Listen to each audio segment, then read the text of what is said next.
Iran's most famous ski destination is Tokal Resort. It overlooks the capital, Tehran. You can get there on a 7-kilometre chairlift from the Tehran suburb of Tajrish. And on the way up the chairlift, if you turn around at just the right time, you can see something interesting. A giant walled-off area filled with lush green trees. In amongst the trees is the palace of the former Shah of Iran. His Majesty liked skiing, hence the convenient chairlift. These days, it's where the President of Iran holds big events and meets with world leaders. Right on the edge of the palace grounds is a concrete building 5 stories high. And if you happen to be on the chairlift at 1:37 a.m. on the 31st of July this year, you would have seen the western corner of that building explode. Windows were shattered, an exterior wall crumbled, and rubble fell onto the terrace below. Now, that explosion was no accident. It was the result of a bomb that killed an extremely high-profile target. Hamas leader Ismail Haniyeh has been assassinated in the Iranian capital, Tehran. This attack appears to have been meticulously planned and carried out flawlessly, probably by Israel. As is its usual practice, the Israeli government has declined to make any official comment. The Mossad simply never comments at all. But if that's true, it's wild. Killing a Hamas leader inside the compound of the Iranian president, while he's under the protection of the Iranian Revolutionary Guard, is an extraordinary statement. Iran's supreme leader said revenge was our duty and that Israel had prepared a harsh punishment for itself by killing a dear guest in our home.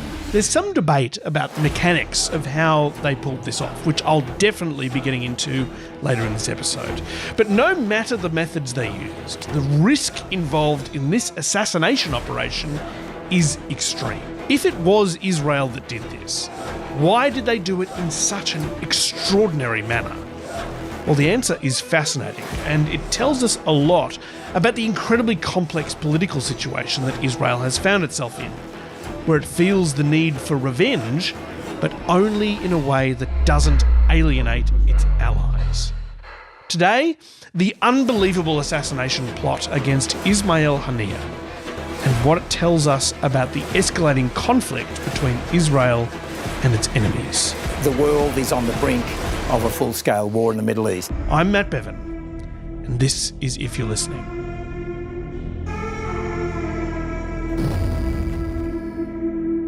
The Israeli intelligence agency Mossad was once considered to be one of the most terrifying, ruthless spy agencies in the world, known for its daring and brutal missions. The kidnapping, trial and execution of Nazi Adolf Eichmann, the Israeli bombing of the Syrian nuclear reactor, assassinations of Iranian nuclear scientists. The purpose of these plots was to communicate to Israel's enemies that there was nowhere they could hide without Mossad finding them.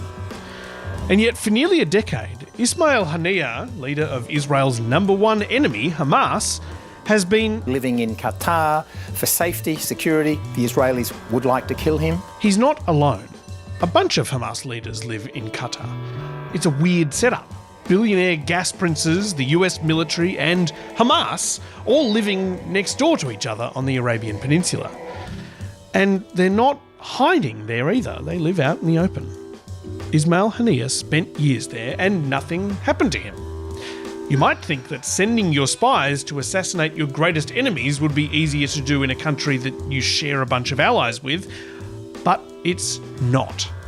And the reason for that goes back to a series of Mossad operations that went terribly, terribly wrong. Israelis once saw their foreign intelligence service as invincible. Not anymore. Throughout the 90s and 2000s, Mossad bungled a few really high-profile missions. The Mossad used to have the image of working like a Swiss clock, and now it is almost like a Swiss cheese. But the biggest of all their screw-ups came in 2010. And that's because they screwed up in a very particular way. This is the spy story that could well spell the end of old-fashioned cloak-and-dagger espionage. This time, the operation was in Dubai, in the United Arab Emirates. The target? Hamas's top weapons supplier, a man named Mahmoud al-Mabhouh. The Palestinian resistance fighter was known to Mossad for buying weapons from Iran, and notorious also for kidnapping and killing 2 Israeli soldiers in 1989. It was called Operation Plasma Screen. I assume Mossad had run out of intimidating operation names and had moved on to household appliances. It involved more than 20 Mossad agents, all travelling on non-Israeli passports. That's really necessary for the operation to work. At the time, more than 24 countries, including the UAE, did not accept Israeli passports. So while the CIA and MI6 can print Jack Ryan and James Bond new passports whenever they like, Mossad agents have to use foreign passports. Without those foreign passports, there's no Operation Plasma Screen, not to mention Operation DVD Player, Operation Lazy Boy Recliner, and Operation Universal Remote. So how do you get hold of foreign passports? Well, apparently, Israel developed a system. If you're an Israeli with 2 passports, be that second passport British or Australian, you can be approached by an official. The official asks you if you need that second passport in the short term. And if you say no, You're asked if, out of duty to the country, whether you'd be prepared to have your passport details borrowed. borrowed. Best no one asks what they're being borrowed for. Operation Plasma Screen would require more than 20 of these borrowed passports. Using fake passports more than once is risky. They'd have to get the job done with as few visits to Dubai as possible. On visit 1, the agents followed al-Mabhouh around Dubai, observing his patterns. On visit 2, they slipped poison in his drink, but he inconveniently failed to die and went home to Syria, thinking that he was just sick. 2 months later, alive and well, he headed back to Dubai. Spies travelling on the same set of passports followed him again. Mabhouh arrives from Damascus mid-afternoon and is watched by several operatives. The man in the baseball cap goes by the name of Australian Adam Corman. Virtually the entire operation is captured on CCTV. Israeli operatives follow al-Mabhouh from the airport to the hotel.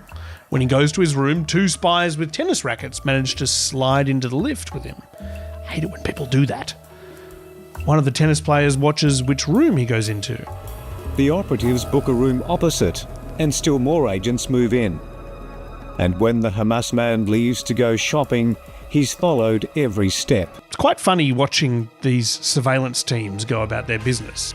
You can see them changing disguises into business suits, pushing on doors that say pull, endlessly wandering up and down hotel corridors like weird business ghosts. Meanwhile, 4 of them break into al-Mabhouh's room. The Hamas official arrives back from his shopping trip and into the ambush of 4 assassins. They use a special ultrasonic device to anaesthetise him without a needle and lower him to the floor, waiting for his heart to stop. But they aren't out of the woods yet. Once a team like this starts working, it is very easy technologically to trace them at each and every point of the whole maneuver. Unlike in the movies, they don't have a guy in a van who hacks into the security system and erases the CCTV footage. The whole thing is caught on camera. Their only hope is that nobody will ever bother to check it. So they take off al-Mabhouh's clothes and tuck him into bed. It'll look like he died in his sleep. In the absence of signs of a struggle, for days police thought he'd died of natural causes. And with agents safely out of the country, it seemed the perfect hit. It was the passports that blew their cover. After Hamas notified Dubai police that their man was dead, it was simple for investigators to check immigration logs for anything suspicious. They discovered that the same group of people had clearly been following al-Mabhouh in and out of the country. Dubai police say Mahmoud al-Mabhouh's killers tracked him from the moment he arrived in the country. Warrants are now being issued for their arrest. Which was a bit of a nasty surprise for the people who the passports belong to. Imagine waking up one morning only to find out that apparently you've travelled to an exotic Middle Eastern location and assassinated an alleged arms dealer. The Australians, Brits, Irish, French and Germans whose passports had been used were not very happy. I'm angry. Why is this happening to me? Does this mean I can't visit my parents because someone used my name? It's like a movie. The governments of the countries the passports came from were also not very happy. they were all friendly with Israel, and here was their ally using their passports for international assassinations. Such misuse of British passports is intolerable. The fact that this was done by a country which is a friend only adds insult to injury. This was not the act of a friend. This is not the first occasion where there has been misuse of an Australian passport by Israeli agencies. Needless to say, Dubai was angry too. That is a deplorable and unacceptable method of operation. It was extremely embarrassing and damaging for Israel. Israel relies on the support of its allies, well, for its very existence. They couldn't risk doing this again in a place like Dubai. That's why Hamas's headquarters are now in Qatar. The Americans had an agreement with the Qataris and the Israelis that you don't kill Hamas leaders in Qatar. This has provided a challenge for Israel, which previously pledged to eliminate Hamas leaders. When those leaders aren't in Qatar, they're in other highly developed Western Allied countries like Egypt and Turkey. If you're a spy for a country that's pledged to eliminate Hamas leaders, it might be easier for you to get them there logistically, but diplomatically, it's kryptonite. When those leaders travel to meet their allies in Iran, though, well... The Palestinian militant group Hamas says its political leader, Ismail Haniyeh, has been assassinated in Iran. So, how'd they pull it off? Mossad couldn't get Ismail Haniyeh in Qatar, where he lived, so they'd have to get him while he was travelling. Mossad knew that Haniyeh travelled regularly to Tehran. Mossad also knew that he stayed in the guest house of the Iranian Revolutionary Guard Corps on the edge of the presidential palace complex at the foot of the mountains. It seems they'd also managed to bribe two of the building's guards, offering them cash and asylum in Europe in exchange for attaching a brick-sized bomb to the bottom of Haniyeh's bed. They had the where and the how, but they were missing the when. You can't have a crew of Mossad agents hiding in the hills of Tehran, endlessly staking out the building waiting for your guy to arrive. But on the 18th of May this year, something happened to help with that third thing. I've seen vision of it already. There's a huge plume of smoke coming from that site. The Iranian president, Ibrahim Raisi, was killed in a helicopter accident. We did a whole episode about it at the time. Give it a watch after this one. The president's death opened up an opportunity for Mossad. It knew that Haniyeh would be invited to the inauguration of the new president in July. What happened next is still a little unclear. There's at least 3 versions of the story. The New York Times and the Jerusalem Post report that the bomb was planted soon after Raisi's death and sat there for 8 weeks, waiting for Haniyeh to visit for the event. The Jewish Chronicle in London reports that in fact the bomb was planted on the afternoon of Haniyeh's arrival. But whichever version turns out to be true, we know that by the time Haniyeh turned in for the night on the 30th of July, the bomb had been planted. And it wasn't on a timer. It could be detonated when the time was right. Luckily for Mossad, the building was unbelievably easy to spy on. You can see it clearly from anywhere on the hillside that stretches up behind the palace. You can see it from the chairlift on your way up for a ski.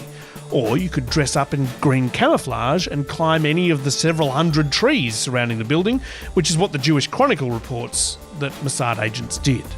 Haniyeh attended the inauguration of Iran's new president, met with the country's supreme leader, and then went to the guest house. The agents watched Haniyeh's car arrive. They watched him go into his room, watched him turn off the light, waited a few moments, and then pressed the button. 2 assassinations, 14 years apart. The differences between them tell us a lot about Israel's position in the world.